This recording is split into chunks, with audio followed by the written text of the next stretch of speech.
Plymouth Rock, Plymouth Rock, laid it on up. We're down crash. Why? You can get all the film and the footage. All the carnage in Los Angeles, but you can show me no footage of any damage in Atlanta. No, you show me surgical strike. Now, 1 year later, it comes out that these so-called surgical strikes were mixed in.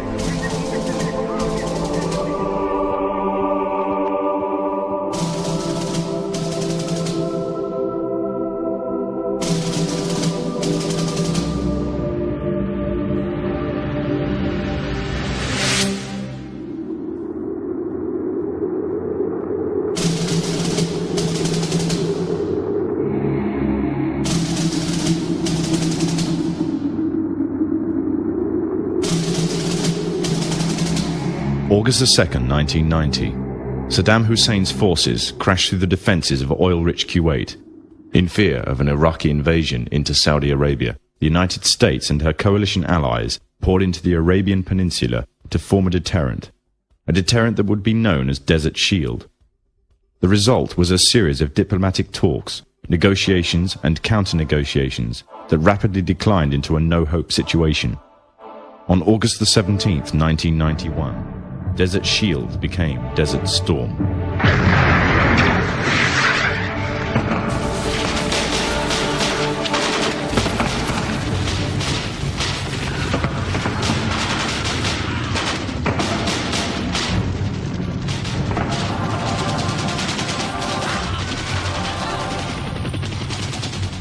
The conflict was witnessed by millions through the eye of CNN and the BBC, showing propaganda of the systematic eradication of Saddam's forces by a coalition far superior in technological, political, and economic power.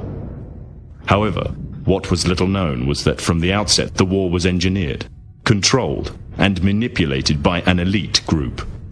A group which had created the illusion of a man with power, at the head of a million-strong army, on the verge of going nuclear. A man who had gained control over 1/5 of the world's oil overnight. However, in reality, he was merely a pawn, in amongst many pawns, just a puppet in a grand master plan, with the Gulf War as a well-orchestrated stepping stone. The orchestrators of the war were by no means strangers to controlling major world events. In fact, they have done so for centuries. From the shadows, they have engineered every major war, revolution, and recession. They control everything you read, everything you hear, and everything you see. They have managed to indoctrinate an entire populace to their way of thinking, and have infiltrated key positions in places of authority. And it is from the shadows that they have created a new political order, a new economic order, and more sinister, a new religious order. Their ultimate aim is total global domination, and they will stop at nothing to reach their goal. The goal that was outlined in a speech given by former President of the United States, George Bush. What is at stake is more than one small country. It is a big idea, a new world order.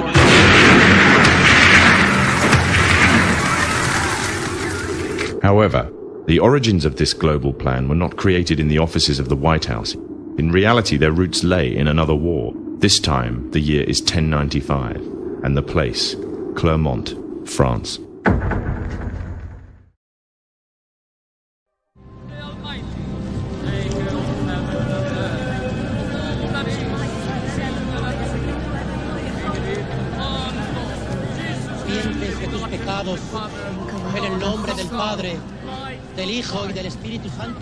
The 11th century Europe was ruled by the Church, which held a firm grip on the hearts and minds of the people. This power enabled Pope Urban II to wage war on the Muslim Caliphate and crusade in what he called a War of the Cross, to recapture the land of Jerusalem. It had been under Muslim rule since the year 637, but in 1099 this rule was brought to a bloody and sudden end. In the name of the cross, women were raped and murdered. Children were put to the sword, and it is said that blood ran in the streets knee-high to the horses. Out of this land of bloodshed and terror, a group of men arose. Men that would stop at nothing to get what they wanted. no matter what the cost. 20 years after Jerusalem was taken, the Dome of the Rock was seized by a group of warrior monks calling themselves the Knights of the Temple of Solomon, or more simply, the Knights Templars.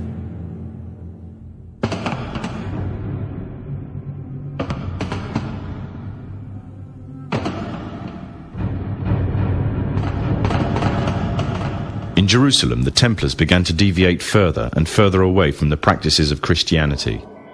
They learnt the secret arts of the Kabbalah, an ancient form of Jewish magic, along with its dark rites and rituals.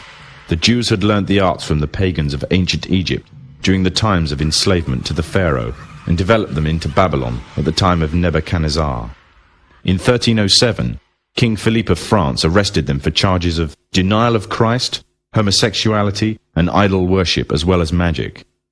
In 1314, Pope Clement V declared all Templars as heretics to Christianity, ordering all their properties to be seized. Their leader, Jacques de Molay, was captured and burnt to the stake. The Templars were cornered, and just when it seemed they were finished forever, a glimmer of hope arose from a seemingly certain end. They were to find a safe haven as well as an ally. But not in France. In fact, in a country in a desperate struggle for independence against the English, the country of Scotland.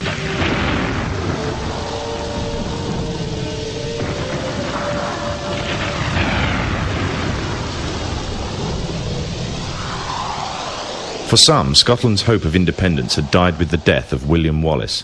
However, to the King of Scotland, Robert the Bruce, the arrival of the Templars gave him a new secret weapon. Their experience, gained over 200 years of fighting the mighty armies of Islam, had made them expert in combat and warfare, and more than a match for any army brought before them. In 1314, the Templars, allied with Robert the Bruce and his army, took to the fields of Bannockburn in the long-awaited showdown with the English. Robert the Bruce's foresight paid off. The 25,000-strong English army suffered a humiliating defeat at the hands of only 6,500 men. The dream of an independent Scotland had finally been achieved. The Templars had brought themselves back from the brink of destruction, and never again would they allow themselves to be destroyed.